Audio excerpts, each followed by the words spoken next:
आपका आज की वीडियो स्वागत है। और आज जो वीडियो हम देखने जा रहे हैं वो सेकंड पार्ट है। कल जो वीडियो हमने देखी थी रणवीर पॉडकास्ट की, कौन सी बताएंगे? मौसम। टाइटल है Indian archaeologist share secrets and crazy stories of human history. तो चलिए जानते हैं कि मजीद आगे क्या बताया जा रहा है इस वीडियो में। लेकिन इससे पहले इस वीडियो के चैनल का विषय नहीं, आपको हमारी वीडियो की डिस्क्रिप्शन मिल जाएगा, सब्सक्राइब करें, लाइक करें, शेयर को फॉलो करें इनके चैनल को। उसके मैं लोग चैनल का लिंक भी हमारी वीडियो की डिस्क्रिप्शन मिल जाएगा, सब्सक्राइब करें, लाइक करें, शेयर को फॉलो करें। तो चलिए देख लेते हैं video. Because you're an Indian archaeologist working with the Archaeological Survey of India, I'm assuming you've gone to a lot of temples all over the country. Have there been temples where parts of them are not allowed to be excavated or not allowed to be explored? Yeah. There are. What is the reason for that? Instability of the structure. Okay. There's nothing like, you know how in they say with the pyramids you unlock a part of it and curses get unlocked. There's one in India also, no? There's a temple in Kerala? the south, temple in the south where there is vaults of wealth inside it, gold, wealth and all of that. And the door looks like it's a very cursed door. I've not been to that site myself. I also think that's a bit of a conspiracy theory. But there are several parts. I mean, see, so, okay, this is a joke we make in the ASI. They say Bhangar Fort in Jaipur is haunted, right? ASI का guard रोज वहीं पर बैठता है रात और दिन, उसको कुछ नहीं हुआ अभी तक. Nothing happened to that man. There is a guard, there's a security guy there every single day, day and night. Nothing happened to him. But yet, you know, there are certain. Having said that, I'll say another thing. Angkor Wat, which is the largest temple in the world. It's in Cambodia. The way the temple was made. Okay, there are many things I want to say about that temple, but the way the temple is made, there was this one scholar called Eleanor Manica.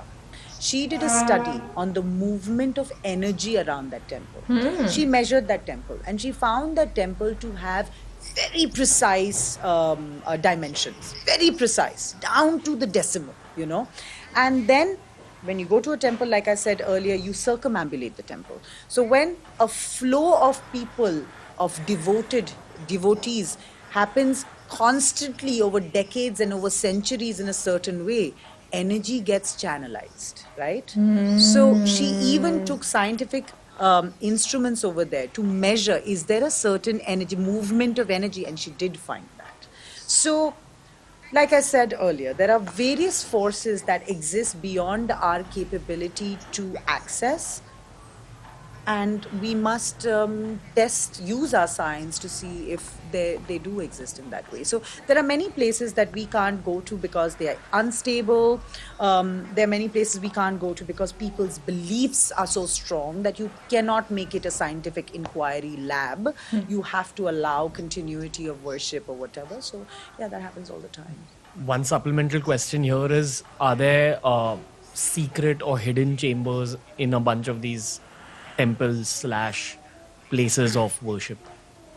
There are many chambers that are shut to the public. For example, in the Red Fort, the most beautiful part of the Red Fort is the Queen's Hammam, which is the most delicately carved marble of the Queen's bath. And nobody is allowed to go there. And why? It's because the marble is so soft over there that if general traffic got there all the time, it would all crack and, you know, gray and it would just disintegrate. So there are many chambers in many places. The other thing is, in a lot of Mughal monuments in and around Delhi, you know, even if you go as far as Sonipat, some of them came up with tunnels that lead all the way to Delhi. You see, and those chambers are shut, for example, right? They are shut for security reasons and stuff like that. So there are many things like that. But if you're talking about, are they shut because of spiritual inhabitation or some kind of metaphysical reasons, at the ASI we believe not. At the ASI we put things out of access primarily to conserve them and to stabilize a monument. Gotcha. Okay, we just spoke about God and the metaphysical realm and everything that's outside the material realm. This mic, you and me, human society, human civilization. What I've understood is you do believe in some sort of a higher power or things beyond what the eyes can see or the ears can hear, etc., etc. And I'm kind of assuming that your reason for getting into history is the vastness of it, and you've just realized how much you don't know about history. Yeah. Even though you've dedicated your life to archaeology and history. Yeah. So the deeper you go into history, do you realize these kind of metaphysical things even more deeply? And was that a part of the studies you had related to Tantra, etc., etc.? Did you kind of look at all these things and almost think to yourself, yeah, Harry Potter could have happened? Yeah, sometimes I do feel that, like, important scholars, historic scholars of India who chose austerity, went into the forest, meditated upon things for the longest time, and then wrote these books. The kind of books they have written, I'm reading their words. And mind you, when they're writing this book, it's not like us just writing, today I woke up and did. It's in prose. That means they're writing in Sanskrit, right? They're writing in Sanskrit in such a way, and Sanskrit in prose is written that everything has a meter. Right? When you say Sanskrit verses, Tvameva Mata Cha Pita Tvameva, Tvameva Dravidam Cha Sakha Tvameva, it has a meter, right? And you have to restrict yourself in that meter. So imagine the vocabulary that they had to delve into to keep it to that meter so that you can chant it out. The things that you chant are in a particular rhythmic fashion, right? Yani That's what wo the meter time is. And mein- when you do things in a rhythmic fashion, it creates a kind of vibration around you, which channels the atmosphere around you a certain way. From a more biological level, like in yoga, we have something called cosmic chants, which is basically this. It's bhajans. exactly that. And because you're chanting it out, it sets your breathing pattern in a certain way. The breathing pattern has an effect on your heartbeat. Your heartbeat has an effect on your mind. Yeah. And therefore, once you've chanted a cosmic chant or a bhajan or a shlok, you feel calm. You feel calm. Because actually and breathing most pattern- places, if you've ever been to a yoga ashram or a place where people are in constant practice of respect of the environment, you notice that there is a different energy, right? You notice that there is a lightness to the air. You notice that there's a fragrance to that air. Why? It's not because of the agarbatti. It's because people have been working that environment in a certain way the whole time, energy. that the wheel has been set in motion in that way. You see? So certainly the environment around you can be channelized as well. Yeah. Have you ever experienced Tai Chi by any chance? Yes, in Japan. I lived in Japan for 2 years, and you know where I experienced it? It's a funny story. So I went to Japan, whereas the peak of my youth, my golden years, when I was 25, right? So I lived in Kyoto, which is the imperial city and just the most beautiful human civilization that I have seen in current days, who have absolute respect for people around them, space, nature, and everything. So Kyoto is a city that is a valley surrounded by hills on 3 sides, pierced right in the center by the Kamogawa River, which is a very shallow river. So when we used to go out on weekends, we used to sit by the Kamogawa River. And my home was on a slight hillside, just 10 minutes away from there. I went to Kyoto University, or Kyoto Daigaku as they call it over there.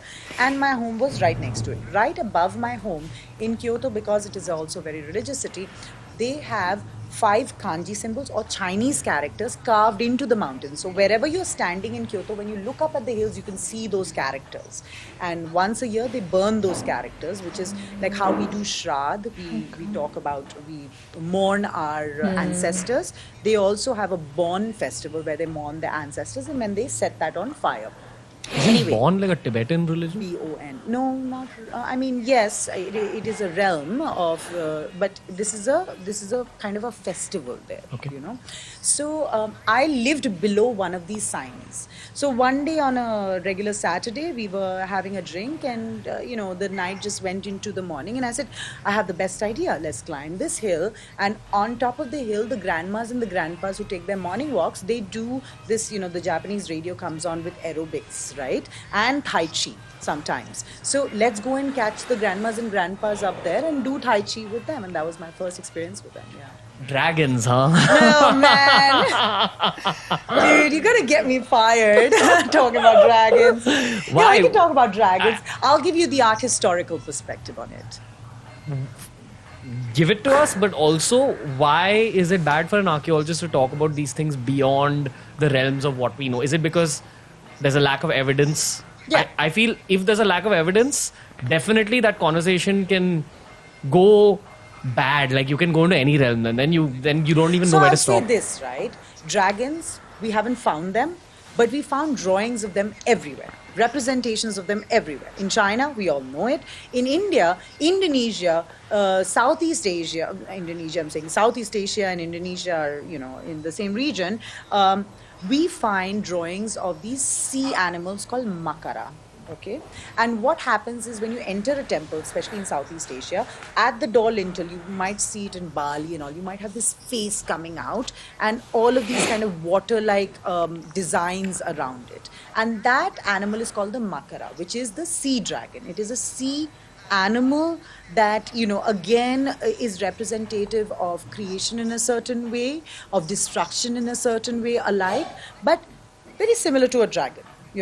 Similarly, when you go towards South America, etc., again, they have certain representations that connect a sea animal that has unnatural capabilities, like fire may come out from its mouth, or wind, a gust of wind may come out from its mouth, or it can wallop or eat anything or swallow anything. So these mythologies that were created, you see, the first gods for humans were always the natural forces. Surya, the sun, the wind, the fire, right? Most religions, across religions, you will see the beginning part of something that you worship was something that you were scared of. Then that something that you worship water. Then it began, you worship sea. Then you worship the demons that live within the seas. Why did dragons and these sea monsters become popular? Because seafaring became very popular in society. Man had started building ships and boats and they were going over the waves. Do you think man understood what a typhoon was that time? Do you think they understood how a 10-foot wave can come up and destroy entire civilizations? No. They gave it certain names. And those names were not tsunami and typhoon. Those names were dragons and sea monsters. Okay, but that also doesn't discount the possibility that there could have been megafauna, which probably had some sort of capabilities. Yeah, the sad part is, when there are maritime animals, the evidence gets lost in The ocean. In the ocean. So what you don't have evidence for remains a mythology. What you have evidence for becomes a fact. Or parallelly, when you're talking about flying creatures, chances are they had hollow bones, and hollow bones erode very fast. Yeah. Do you study megafauna, these big animals? Not at all? No. So my period of study, whenever you meet a historian or you meet an archaeologist, they generally specialize in a very small time period, because in that small time period only you will never finish your study in one lifetime. Gotcha. You see? So my time period actually begins from early 6th century CE and goes to the late 12th century CE. So a good 6 centuries that I primarily study. Other than that, I love studying the origins of Buddhism and the expansion of Buddhism, which started from like 500 BCE probably and goes on till. Why did you choose that time period? That 600 to 1200-ish? Because what fascinated me most about studying history was the idea of India and the role India played in the larger Asian identity in the ancient and early medieval period. India at that particular point in time, you see, this time India had 6 universities. Nalanda, Vikramashila, Takshila, Somapura, Udantapura, and one more. These universities were so grand, they were Buddhist and Hindu universities alike, right? They were so grand that people from right up to Japan, from Cambodia, from Thailand, from China were coming to India. Hyun Sang, I Ching, all of these Chinese scholars, why did they come to India? Because India was a throbbing motherland of civilization, of culture, of intelligence. With these universities, India was what Oxford is to the world or what Harvard is to the world. And in fact, there is epigraphic. Epigraphy means inscriptions, right? Translating of in the science of studying inscriptions. There are inscriptions in Indonesia, there are inscriptions in Cambodia that says that if you want to go to study in Nalanda, you must give a preliminary Sanskrit exam here. Once you pass, then you will go to India to study. You go in current day to Sarnath. You've been to Varanasi. Did you go to Sarnath? Yes. So in Sarnath is a very funny ASI metal board. Please do not put gold on the building. When these people came from faraway lands, whether Indian or outside India, to these universities, their main form of devotion, you see, in the Indic, we have karma, right? In that, you want to accumulate merit. You give donations. When you give a donation, when you give a bench, why do you give a bench as opposed to just food? Because if I give you food as a donation, once you eat the food, my merit is 1 point. But if I give you a chair, every time someone sits on that chair, I get merit. My family gets merit. So thus, it's a much more tangible gift. So when people came to these universities, their gift to the institution was taking gold foil and putting it on the building. Now, if every pilgrim or every scholar did that, you can just imagine that these buildings were gilded in gold and shining with wealth. We all know that Buddhism ceased to exist in India in the mid-medieval period. It was wiped out of India and raced out of India in 3 waves. And then it went through 2 directions outside the country, the northern route and the southern route. It went towards Sri Lanka, it went towards Tibet, China, Southeast Asia, eventually to Japan, right? How was it wiped out? It was wiped out primarily because Buddhism was essentially attacked by rival religions. These universities like Nalanda, Vikramashila, Takshila were set on fire. They were burning. The libraries of Nalanda were burning. The texts were rapidly taken to Nepal and stuff like that. So my dissertation at Oxford when I was studying classical Indian religion was translating a manuscript from 11th century Vikramashila, which was a highly tantric sadhana manual. Sadhana is like meditation. When you're within the realm of tantra and you're following a particular cult of a god, then in your daily religious practice, you're supposed to pray 4 times a day. And where you're supposed to pray, how you're supposed to pray, and this is a manual that allows you to do transcendental meditation. So I was translating and transcribing it. Translating it is obviously from Sanskrit to English and Hindi. Transcribing it was written in Sanskrit but in a very tedious language. So most tantric literature is not straightforward. It is called Gupta Vidya. You have to be an initiate to understand the true meaning of the words that are used over there. Like poetry? Like is it? It is poetry, but poetry that has a concealed vidya, that has a concealed knowledge within it. It could mean that you must pray to the lotus daily. But in tantric texts, the lotus is not essentially the flower. The lotus actually means the female vagina. So you have to know these things. You have to be initiated. You have to have years of study before you understand the true meaning of what is written in the text so that you can meditate upon it properly. And you can visualize the God properly. We all know that in the way we pray, when we set up a regular prayer altar, you have certain rituals that lead up to actually accessing the deity. First, you clean the area. Any religion, choose any religion. First, you will clean the area. You will make it inhabitable for the deity himself to come over there. Then you will clothe the deity, you will bathe the deity, you will feed the deity. And then you would say goodbye to the deity and then you would apologize to the deity, right? So all of these things, how they are done, is very different from one god to the other. And the purpose of why you're praying to that god. Earlier, we had many rituals for rain making, for example. That was one of the main reasons that Indic religions were adopted in Southeast Asia, in places like Cambodia, Thailand, Indonesia, Japan, even alike. Why did they build a big Vishnu temple? Angkor Wat is the largest temple in the world. It's a Vishnu temple. Why did they build it? Before a Vishnu temple was built in Cambodia, they worshipped Shiva for 200 years. So why did they switch to Vishnu immediately? And why did Vishnu not stick around? Because as soon as that particular king died, they suddenly switched to Tantric Buddhism. Why? The reasons is because religion provided that tool for state building, for royal patronage, for deifying the king into a god himself, he becoming the theological head of the society. What does it mean, theological head of the society? I myself am the god resides in me. There are many rituals that have happened that the god resides in me. Now, why Vishnu? Vishnu was, and why the biggest temple for Vishnu? Because Vishnu is a deity that is usually worshipped when you want to consolidate an already large empire. You want to consolidate it and you want to give people like, I am here to stay. Things are not about warfare right now. Things are about state building right now. Okay? Why Tantric Buddhism? because that time the state was under attack. So that religion gave them the tools to defend their enemies. The Vietnamese were attacking Cambodians, the Thais were attacking Cambodians at that time. Suddenly they switched to Tantric Buddhism, where they, I don't know if you've seen Lara Croft. Yeah. In that there are these temples in Cambodia which have faces coming out. Yeah. This was the temple that I wrote my first dissertation on, right? And these temples were Tantric Buddhist temple, and the largest building program occurred in this country in mid-12th century Cambodia. While they built these temples, they also built the largest network of hospitals. What does that evidence tell us? A, the king is expanding the realm of his kingdom. B, while he is expanding the realm of this kingdom, there is a lot of warfare because he's building institutions to tackle the injured soldiers, hospitals, right? C, he built the largest network of libraries as well. While he's expanding, his troops are still being kept busy with books and being centered to that thing.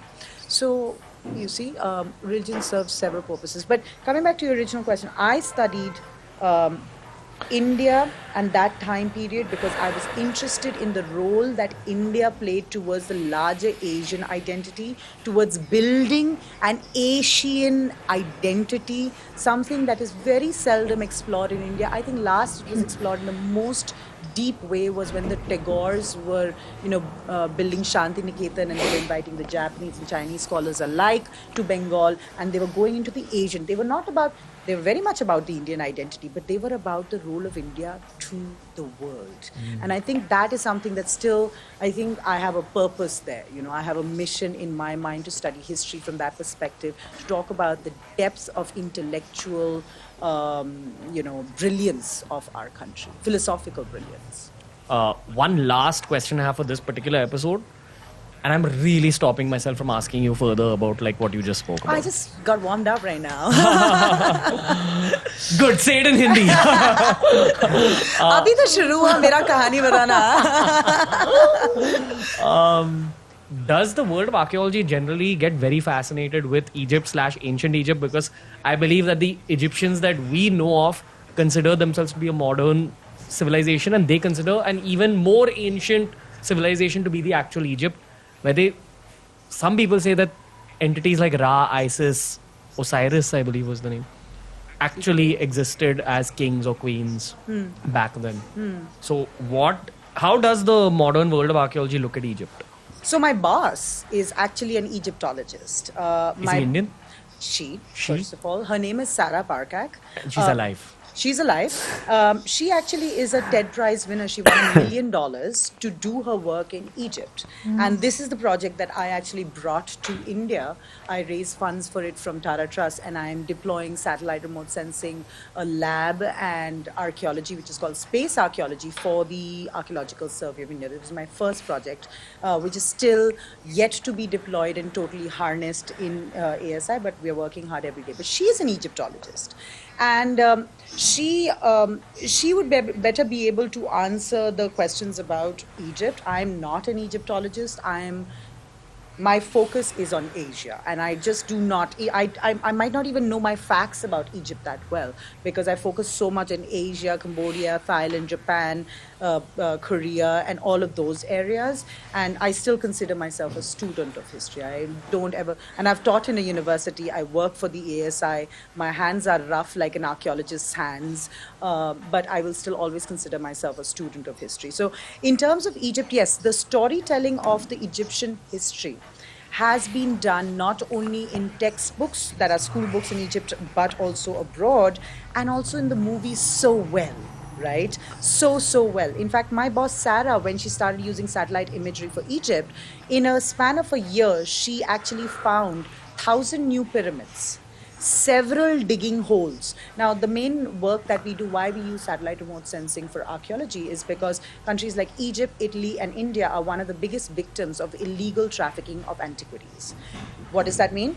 If there is an unsecured temple, you could go to that temple and you could break a sculpture, you could sell it in the black market, which would find itself in a big museum or a big auction house and would sell for millions of dollars. It is at par, the illegal trade of antiquities is at par with drugs and ammunitions the world over. so much that there are laws against it, right? But that is what made Egypt a big victim of antiquity looting, made Italy a big victim of antiquity looting. Currently, you will hear a lot of stories that India is getting this sculpture back, the British Museum is full of Indian loot. It is very true. It is a true fact. And fact, Egypt, America? really suffered because it was the first country whose history became really popular. I am, again, not an expert on Egyptian history, but when you look at the gods that you did mention, Ra, Isis, if you look at the origins of those gods, their origins are in the forces of nature, in the natural forces that are beyond human capabilities, that are beyond human understanding at the time that they were, not understood. So, yes, in terms of Egyptian history, they've gone a very far way to capture popular imagination. India is number one in being old, has so many stories, but they still exist at a meta level. I think also in our country, I hate to say this and I urge, it's my plea and prayer to everyone. I feel like we need to stop taking our history and our culture for granted and really get into it. We take it for granted because in our daily homes as Indians, we're very cultural beings. In our daily homes, we have things that make us cultural people, not like in America. In America, it's a choice, but we grew up with culture all around us. So we tend to take it for granted. But at the same time, we also consider ourselves experts of culture. हमारे घर में, it happens like this. In that house, you're from that community, so you might have these practices. You're from this community, you might have these. And you think you're an expert, but it is a science. Culture is an invisible, visceral, deep science that has the deepest truths about human intelligence. So we should never take it for granted. Why a temple is built a certain way, or why is a burial done a certain way? Why are you being buried with pots and pans and jewelry alike? Every culture could have a different reason for doing that, even though they may be doing it in the same way. So, Yeah, in saying that, I want to ask you one final question on the show. Maybe it's a yes or no answer. Do you believe or do you know if geopolitics plays a role in revealing or hiding certain aspects of history? yeah. It does. Okay. Because if everything is revealed, it will change the way humans look at themselves.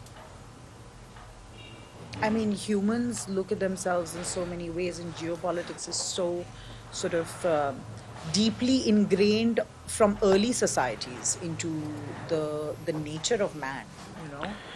My territory, my land, my domestication, my animals. I want rain now. I want to build a wall.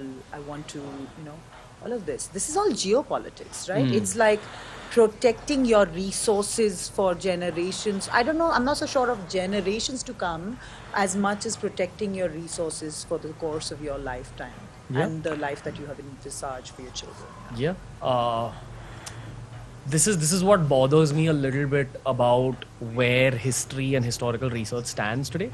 It's still dictated by rich and powerful people in terms of what's available in the public domain, and we don't know what we don't know. I wish the rich and powerful people, I actually do want to make a call to action right now. I wish rich and powerful people of India invested into their history and their culture as much as they talk about it. Let me tell you, philanthropy in this country for archaeology is so backward, so bad.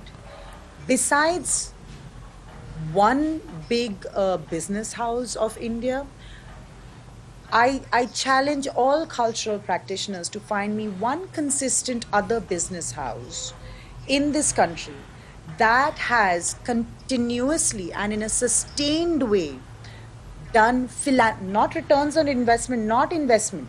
I don't want to hear the term returns on investment when you invest in Indian culture and Indian history and Indian archaeology. I want to hear philanthropy, right? I don't want to hear your branding exercise when you talk about philanthropy. I want to talk about how do you donate, give grants, not even donate. Nobody wants a donation. It's a grant, right? You check the progress of the grant, but you don't look for what I'm getting back.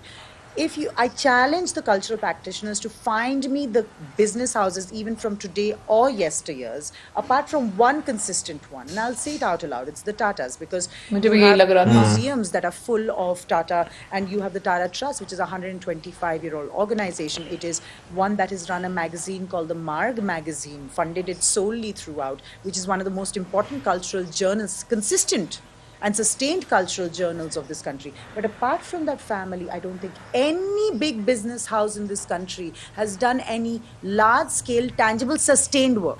There's always a one-off here and there. But it's not as if their mission is focused towards preserving India's culture. It's never focused towards that. And whenever they do that also, they do it in their own name. And that's not philanthropy. True philanthropy is funding the existing structures of India.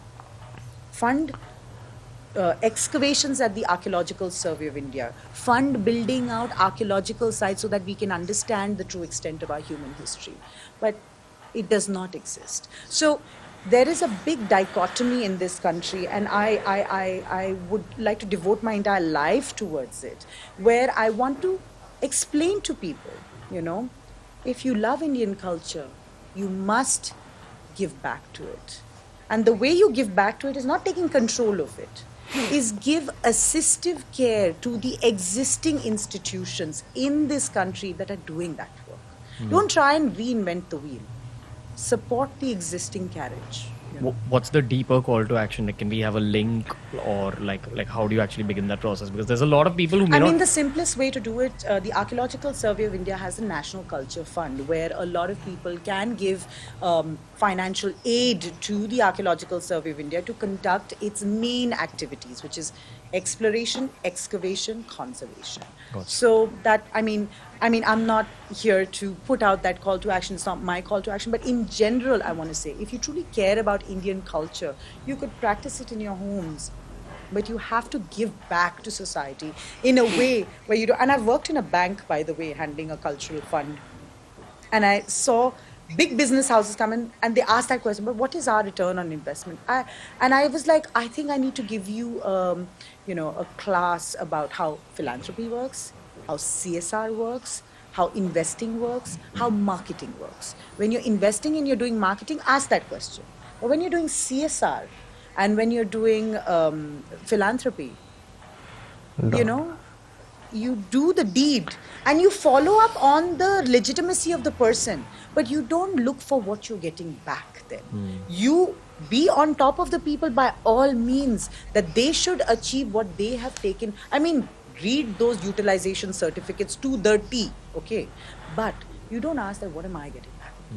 Is my name being flashed in some report? That's not true philanthropy. Anica Mann, thank you for a blockbuster episode. Wow. Thanks for having me. Yeah, my own personal concern with continuing this podcast in general is, where will we find our next guests? 'Cause I always feel I've run out of guests and then people like you come along.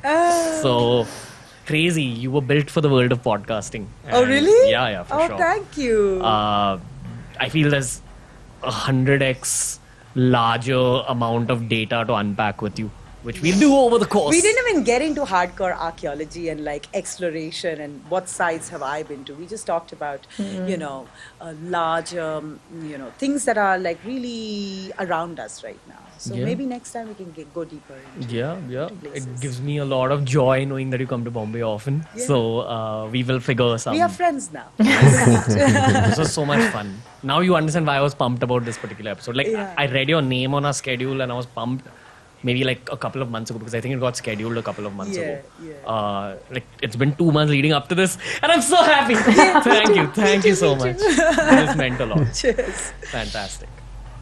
That was the episode for today, the first ever episode that we did with Anica Mann. I enjoyed every single minute of this conversation. As you can tell if you're listening in till this point, I'd love recommendations from you guys, the audience, in terms of who else you'd want to see on the show.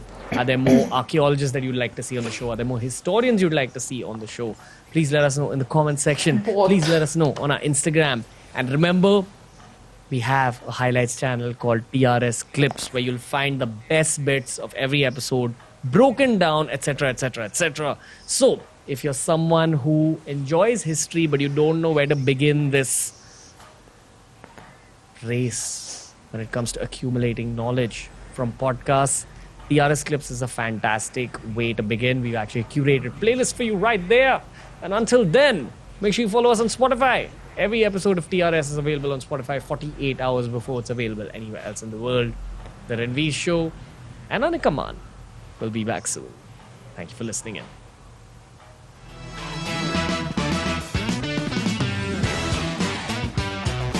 भाई आज हमने इस podcast को जो है पूरा कर लिया, और आज क्योंकि इंडियन टेम्पल से जो है चीज़ स्टार्ट हुई थी, तो इस चीज़ में तो कोई शक नहीं कि भाई अगर हम टेम्पल्स की जहाँ पर बात करते हैं या एंशिएंट स्ट्रक्चर्स की बात करते हैं, उनमें अगर देखा जाए तो आपको जो है बहुत सारी ऐसी चीज़ें वाकई नज़र आती हैं कि आप एक बार ज़रा ज़रूर हैरान होते हैं। क्योंकि हम अक्सर जब कोई टेम्पल देखते हैं जो कि बहुत सदियों पहले बना हो, तो जब हम उसके स्ट्रक्चर्स को देखते हैं हम एक बार हैरान ज़रूर होते हैं कि भाई ये क्या था, यानी कि कैसे बनाया गया होगा उस टाइम पे।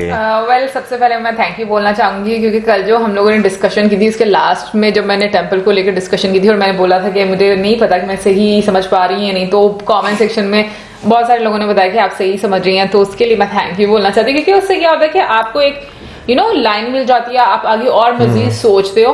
बट ये कि कल का जो टॉपिक था वो स्टार्ट हुआ था आर्कियोलॉजिकल ट्रेयर से, ठीक है, और फिर उसके बाद आगे डिबेट चलती गई, डिफरेंट टॉपिक्स आते गए।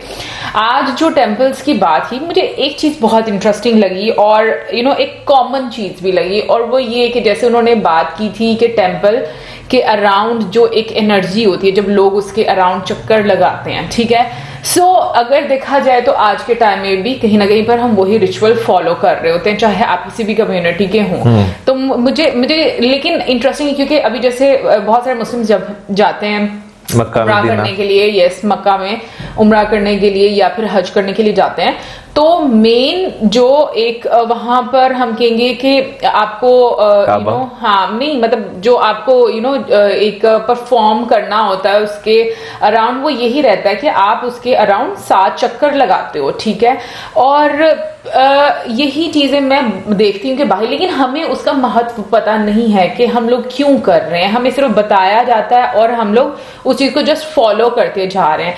तो मुझे लगता है कि ये मेरे लिए बड़ी इंटरेस्टिंग चीज थी कि वो जो एनर्जी जनरेट होती है और जो एनर्जी मतलब उसको उसके अराउंड आपको जो फील होती है वो डिफरेंट क्यों होती है। और ऐसा होता है क्योंकि मैंने और मौजम हम दोनों ने भी उम्रा किया हुआ है और हम लोग गए हुए हैं, और आपको उस जगह की एक डिफरेंट वाइब फील होती है। तो ये मुझे अब चीजें समझ में आ रही है कि ऐसा क्यों होता है कि जब हम किसी भी सेक्रेट प्लेस में जाते हैं तो वहां की एनर्जी डिफरेंट क्यों रहती है। यार मैं अगर लाहौर की बात करूँ ना, तो चले लाहौर में आपको जो है टेम्पल्स देखने को नहीं मिलते, ठीक है ना। यहाँ पे मैं मस्जिद की एग्जांपल ले लेता हूँ जो पुरानी बनी हुई, जैसे लाहौर में सबसे पुरानी मस्जिद आपको देखने को मिलती है या तो बादशाह मस्जिद देखने को मिलती है या मस्जिद वजीर खान देखने को मिलती है।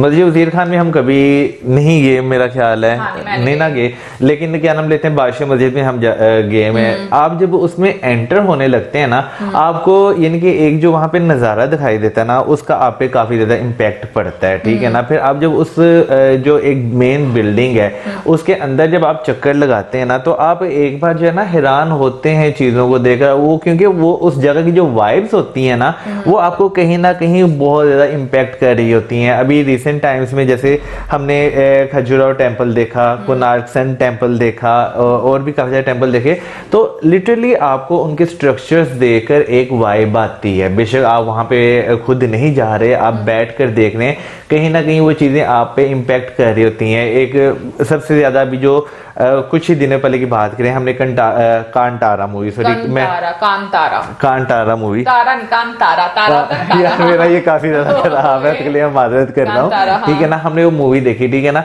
एक पूरी मूवी की अलग वाइब है, लेकिन एंड वाले जो आपको 15 से 20 मिनट देखने को मिलते हैं ना, उसमें जो आप एक एनर्जी अब्सॉर्ब कर रहे होते हो, आपको जो एक वाइब्स मिलती हैं, वो पूरी फिल्म से डिफरेंट है।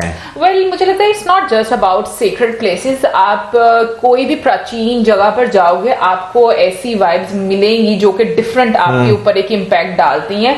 बाकी एक चीज जो मैं ये बात सोच रही थी कि लाइक जैसे उन्होंने शिव जी के टेम्पल के बाद जो विष्णु जी के टेम्पल की बात की, और वैसे लोग पहले शिव जी को मतलब वहां पर मतलब 200 साल तक एग्जैक्टली प्रैक्टिस किया और फिर उसके बाद विष्णु जी को पर सडनली स्विच कर दिया।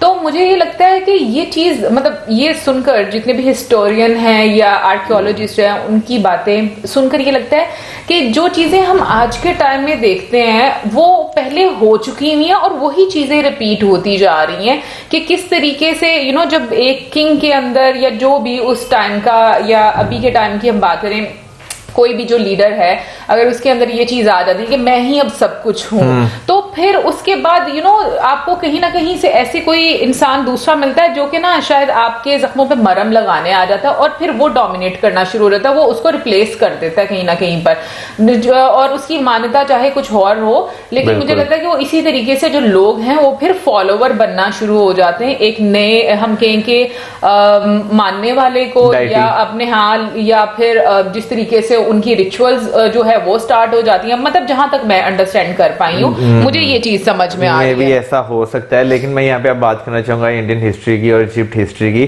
तो इस चीज में कोई शक नहीं कि हम जब मूवीज देखते हैं, खासतौर पर हॉलीवुड की मूवीज की बात करें तो उसमें जो है जो एक इजिप्शियन कल्चर है, ठीक है ना, जो उस टाइम यानी कि आपको बड़े बड़े पिरामिड्स देखने को मिलते हैं या क्या नाम लेते हैं उनका जो एक पूरा आप कह लें कि जो सेट होता है, ठीक है ना, आपको बहुत अच्छे तरीके से पोर्ट्रे करके वो दिखाया जाता है। अगर हम यहाँ पे इंडियन कल्चर की बात करें तो मेरा ख्याल है कि साउथ एशिया और साउथ ईस्ट एशिया जितने ये कंट्रीज हैं यहाँ पर, इन सब में आपको जो है ना इंडियन कल्चर या इससे मिलती जुलती जो है ना सारी चीजें देखने को मिलेंगी, ठीक है। लेकिन हम लोगों की जो है ना हम आपस में इतने उलझे हुए हैं कि हम एक दूसरे को जो है ना उस तरह यानी कि वो क्या कहते हैं खुशहाल नहीं होने दे रहे चीजों में। हम अपनी जो है चीजों को पहचान नहीं पा रहे। हम यहाँ पे ये चीज लगे नहीं यार ये सही है ये गलत है, यहाँ पे ये है। ऑन द अदर साइड जब हम देखते हैं दूसरे जो कल्चर्स हैं, जैसे इजिप्शियन कल्चर की बात की है, तो मेरा ख्याल है कि अगर हम हॉलीवुड की मूवीज जो ज्यादातर बनती हैं इजिप्शियन कल्चर हाँ जो हिस्ट्री पे बनती हैं, उसमें आपको इजिप्शियन कल्चर लाजमी कहीं ना कहीं देखने को मिलेगा। वेल मैं कहूंगी कि मैं हिस्ट्री को लेकर इतनी एक नई स्टूडेंट हूं कि मुझे इतना ज्यादा आइडिया नहीं है। इजिप्ट के कल्चर के बारे में तो मैं बोलूंगी कि मुझे बिल्कुल आइडिया नहीं है, सवाए इसके कि पिरामिड मुझे पता है कि वहां पर है और वो बहुत खूबसूरत दिखते हैं, और मुझे वैसे वो भी बॉलीवुड की वजह से ज्यादा पता है क्योंकि वहां पर एक गाना शूट हुआ था जी करदा नहीं, हाँ जी करदा नहीं था, उसी मूवी का एक गाना था दिल तेरी ओर। हाँ एग्जैक्टली। सो बहुत सारी चीजें जो है मुझे वैसे बॉलीवुड के थ्रू पता चलती हैं, बट एक चीज मैं जरूर बोलूंगी कि जो आज के पॉडकास्ट से मैंने ये चीज समझी कि बहुत सारी चीजें एंशिएंट टाइम में ऐसी थी जब लोगों के पास शायद कुछ उतनी सहूलतें नहीं थी, तो जो चीजें उन्होंने देखी तो या तो उन्होंने स्टोन्स पर कार्व कर दी, ठीक है, या हाँ या पेंटिंग्स बना दी, कुछ इस तरीके से कर दी, और आने वाले टाइम में लोगों ने शायद उसको नाम दे दिया। जैसे उन्होंने ड्रैगन का बीच में बात किया था, ठीक है ना, मे बी उस टाइम पर जो लोग हैं जैसे उन्होंने बोला कि सी मॉन्स्टर भी मतलब होते थे और लोग उनको किस तरीके से लेते होंगे उस टाइम पर, और जब लोग इनिशियली प्रैक्टिस करना शुरू हुए भी, किसी को फॉलो करना शुरू हुए, तो वो नेचर में से ही किसी चीज को लेते थे।